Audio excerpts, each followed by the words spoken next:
When you invest in an ETF or a mutual fund, you are exposed to more than just market ups and downs. Let's break down just some of the risk factors investors must contend with. First, there is market risk. The value of securities owned in the portfolio will rise and fall based on factors like economic conditions, interest rates, or global events. There is sector risk. If an ETF focuses on one industry like healthcare, technology, or energy, and that sector struggles, returns can suffer. Issuer risk means a specific company in the portfolio may underperform due to company-specific developments.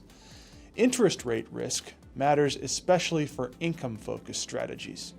Rising rates can pressure both bond prices and equity valuations.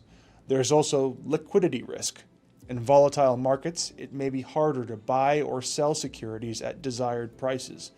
ETFs that use derivative strategies like covered calls have additional strategy-specific risks to consider.